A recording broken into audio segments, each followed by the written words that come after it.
This is Mark to Market, a podcast of BT Correspondents. I think it's pretty clear we've avoided a recession. Growth this year has been solid. PDFP, private domestic final purchases, which we think is the best indicator of private demand, is looking to come in around 3% this year. This is a really good number. Again, the U.S. economy has just been remarkable. In these international meetings that I attend, this has been the story, how well the U.S. is doing. Many market watchers have been so focused on the hawkish shift in U.S. monetary policy last month, on top of all the other risks that have been piling up, that they might have overlooked an important point made by U.S. Federal Reserve Chairman Jerome Powell, which is that the U.S. economy is actually performing relatively well. In fact, a key reason the Fed is now focusing more on containing inflation is that the risk of a big surge in unemployment has receded, at least for now. The way I see it, a strong U.S. economy provides a solid underpinning for global investors in the year ahead, and it's also perhaps a reminder to not conflate what we fear might happen with what is actually happening. Hello everybody, welcome to Mark to Market, a BT Correspondents podcast that aims to provide analysis and insight on market trends and corporate issues in Singapore. My name is benpaul and I'm a senior correspondent at the Business Times. Every week, my colleagues and I delve into a business story that matters. It's January 2025, the beginning of a brand new year, which many market watchers fear will be fraught with danger. Not least among their concerns is that U.S. President-elect Donald Trump is due to be inaugurated on the 20th of January, kicking off another 4 years of, shall we say, unconventional policy making, which could have big implications for global trade and geopolitics. This potentially uncertain period comes after stocks, especially U.S. stocks, have enjoyed a big run and stock valuations have been pushed significantly higher. Then there's the Fed's hawkish shift last month. At its final policy meeting for 2024, the Fed said it would cut the target range for the federal funds rate by 25 basis points, which was widely anticipated, but it also indicated that there would be only 2 further rate cuts in 2025 versus its earlier projection of 4 rate cuts. This was naturally followed by a sell-off in stocks, which pushed the S&P 500 below the 6,000 mark. Now, it's worth keeping in mind that the U.S. economy, as well as the S&P 500, have been very resilient in the face of the steep and prolonged rise in interest rates since 2022. As I discussed back in episode 47 of this podcast series, this was due to the gradual reversal of pandemic-related distortions to demand and supply, which helped bring inflation down while keeping economic growth fairly robust. If the U.S. economy had quickly fallen into recession as rates went up, which many market watchers, including myself, expected, inflation would probably be well under control by now, but the S&P 500 would probably not be trading at near record high levels. Indeed, the resilience of the U.S. economy is still surprising forecasters. The median projection of participants at last month's Fed meeting puts U.S. GDP growth at 2.5% for 2024 and 2.1% for 2025. Back in September, Fed meeting participants were projecting U.S. GDP growth of only 2% for 2024 and 2025. Even though the Fed is likely to cut rates at a slower pace in the coming months, continued economic expansion and corporate earnings growth may well support further advances in the S&P 500. In fact, despite the sell-off after the last Fed meeting, the S&P 500 still ended last year 23.3% higher. On a dividend reinvested basis, the index delivered a total return of 25% in 2024. So, how much higher could the S&P 500 rise from its currently elevated levels? Different analysts will have different views, of course, but financial data provider FactSet offered an interesting answer to this question in a report last month. FactSet aggregated the median target price estimates of analysts covering the component stocks of the S&P 500 and then worked out the implied value of the index. Using the median target prices of S&P 500 stocks as at the 11th of December, FactSet calculated that the S&P 500 index would hit 6,678.18 in 12 months, which is about 13.5% above the level at which the index is currently trading. Now, I should just point out, this bottom-up approach to forecasting the S&P 500, logical and precise as it seems, may not be very accurate.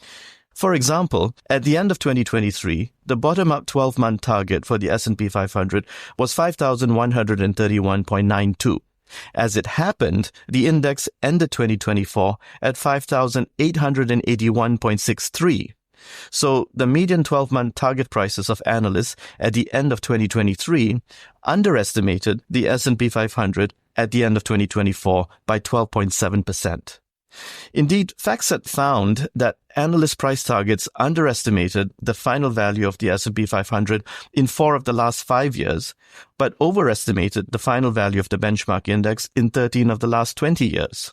But this lack of accuracy is only to be expected. After all, an aggregation of target prices at a particular point of time is just that. It's a snapshot of analyst views at a moment in time, which will be continually updated on the back of new information. Nevertheless, that snapshot is still a useful starting point to gauge the market's direction in the months ahead.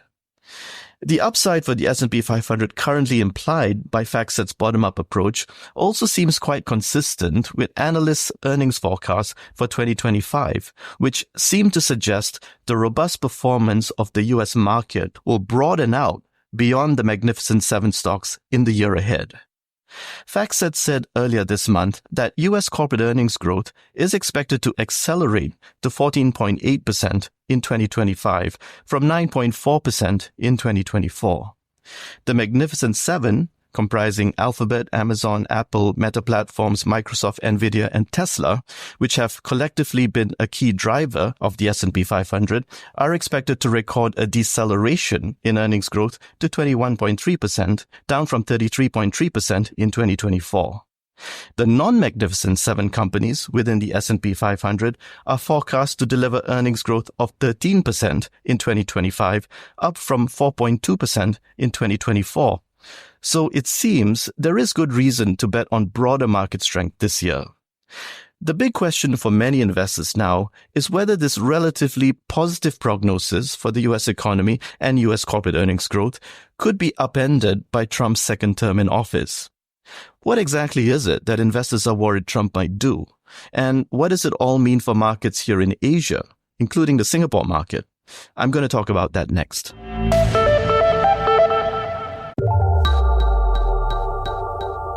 Money Hacks by the Business Times delivers useful financial tips every Monday. Subscribe to the playlists in Spotify, Apple Podcasts, or wherever you listen to podcasts.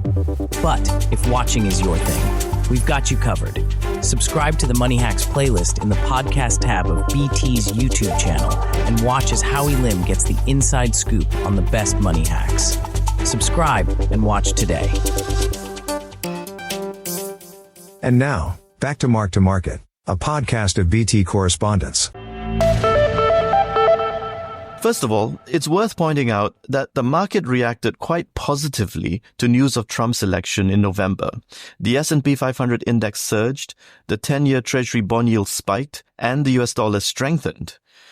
These moves were consistent with the broad expectation that Trump's headline policies, which include tax cuts, deregulation, and import tariffs, will stoke U.S. economic growth and corporate profits, and perhaps slow the pace of further Fed rate cuts.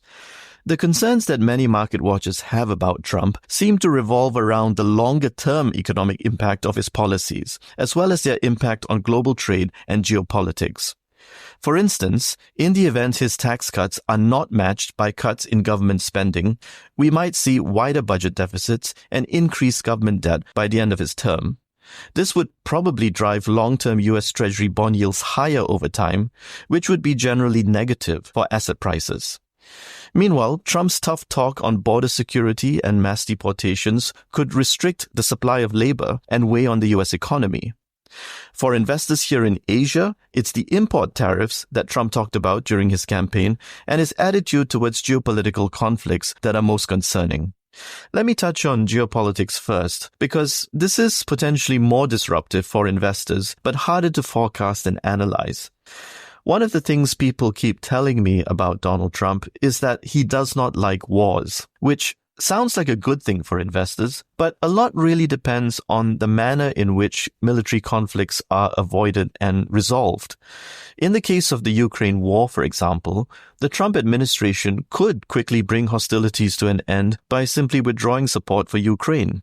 But that might embolden Russia and other large nations to pursue their foreign agendas through military means. And it may result in smaller nations here in Asia wondering if the US can be relied upon to provide a balance of power against China and other large nations. And even if there is ultimately no military conflict in this region, the uncertainty about the security situation may have an adverse effect on the flow of money into Asian markets.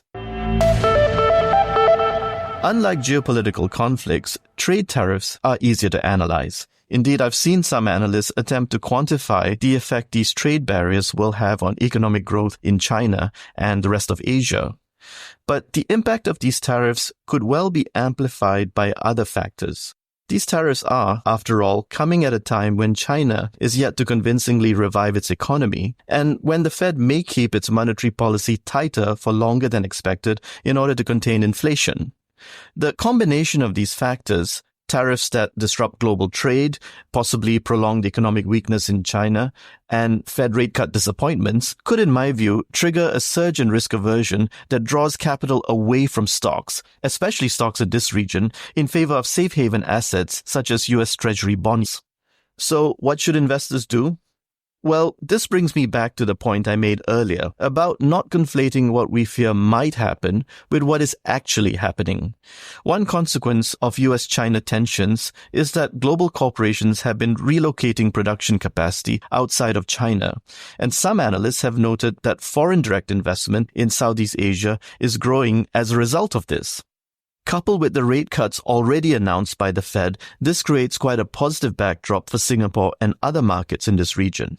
In fact, in the Mark-to-Market column and podcast series, I've been talking about Asian markets possibly approaching an inflection point.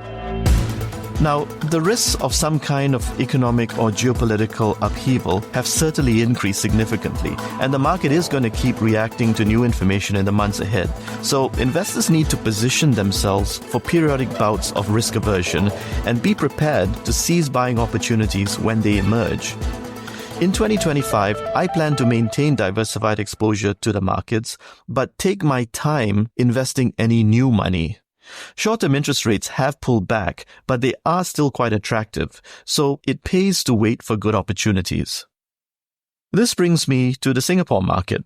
Singapore stocks actually performed quite well in 2024. The Straits Times Index climbed 16.9% during the year. With dividends reinvested, the STI delivered a total return of 23.5%. The main drivers of that performance were, of course, the three banks, which account for more than half the index.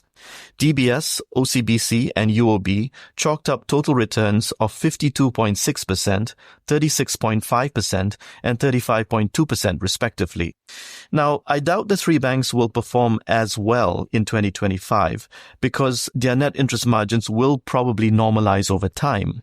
But they are going into 2025 with elevated levels of profitability, which puts them in a strong position to continue returning cash to investors through dividends and share buybacks.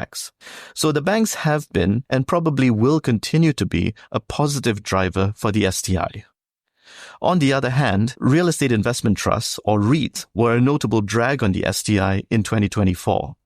Only one of the 7 REITs within the STI chalked up a positive return for the year, namely CapitaLand Integrated Commercial Trust, and that REIT's total return was only 0.15%. The worst performing REIT within the STI was Mapletree Logistics Trust, with a total return of minus 22.4%. Now, the REITs could be interesting in 2025 if inflation and interest rates decline faster than currently expected. If you look back to last year, the iEdge S-REIT Leaders Index rallied strongly in August as the 10-year Treasury bond yield sank below 4% and the market anticipated the Fed would begin its rate-cutting cycle. But the REIT index hit a peak in mid-September and began sliding back down as the 10-year Treasury bond yield began rising again. The way I see it, the REITs are now quite beaten down, and they could be ripe for bargain hunting in the months ahead. Perhaps the most interesting investment opportunity in the Singapore market is what I would call the reform and value unlocking theme. One observation this podcast series has made a number of times is that the long-term performance of Singapore stocks has been abysmal, and that market valuations have been so stubbornly low that a fundamental misalignment of interest emerged between controlling shareholders and minority investors. But there is now a national effort to put things right. Back in August, the Monetary Authority of Singapore announced that it had put together a high-level review group to recommend measures to revive the local stock market and draw promising mid-sized listing candidates from around the region. This review group should begin announcing their recommendations over the next few months, and this may ignite some interest in the market. Meanwhile, over the last few years, a number of companies, such as Sembcorp Industries, Keppel, and Singtel, have restructured themselves and repositioned their businesses and unlocked billions of dollars in value for their shareholders. More companies may go down the same road in 2025 and beyond.